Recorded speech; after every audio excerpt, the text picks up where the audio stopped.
ఒక కంపెనీలో పనిచేసేవాడిని. ఆయన బ్రాహ్మణోత్తముడు. అమెరికా వెళ్ళాం మేము ఇద్దరం కలిసి. కాదు ప్రవీణ్ గారు మీరు అని మొదలెట్టాడు. ఏంటండి మీరు అని ఒకటి రెండు సార్లు నన్ను కొంచెం గెలికాడు. నేను అంటే నేను చాలా చాలా స్నేహంగా ఉంటాను ఆయనతో, కానీ ఆయన దానికి విలువ ఇవ్వాల. దానికి చేయండి ఏం కాదు చేయండి అన్నట్లు నా వెంట పడ్డాడు. సరే కూర్చో అని చెప్పి ఒకరోజు ఎలాగండి బ్రాహ్మణోత్తడివి అని అడిగాను. ఎందుకు అన్నాడు.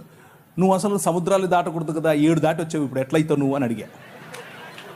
ఆ భావజాలం గురించి మాట్లాడుతున్నా. నేంటండి నేను ఇచ్చింది తినడానికి ఇన్ని క్వశ్చన్లు ఎత్తనో అన్నాడు. అలా కాదండి, మీరు ఇచ్చింది ఊరికే తీసేసుకోవటం కాదు, అసలు ఏంటి దాని వెనక ఉంది అని అడిగితే మీరు నాకు ఇది చెప్పారు, మరి మీరు చెప్తున్నది పాటించట్లేదు కదా అని అడిగాను. లేదండి మరి మేము చాలా స్వచ్ఛమైన ఏం తింటారో ఏం కలుపుతారో చెప్పారు. సరేనండి నేను కూడా తింటానులేండి, ఓ పని చేద్దాం, రేపు మా ఇంట్లో బీఫ్ బిర్యానీ వండుతున్నాను వచ్చేయండి అన్నాను. ఏంటండి అలా అంటారు మీరు అన్నాడు. అంటే భోజనం అండి బాబు, మేము తినే భోజనం భలే ఉంటుంది, ముక్క తగిలితే సూపరు అన్నాను. మీరు ఏ విధంగా ఇది తినడానికి జంకుతున్నారో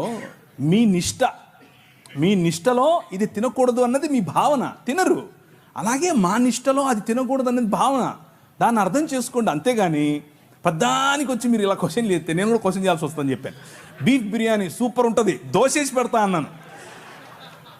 బీఫ్ వండి దోశ బీఫ్ ఏంటండి ఆ కాంబినేషన్ ఏంటండి నేను అన్నాను. భలే ఉంటుందండి బాబు.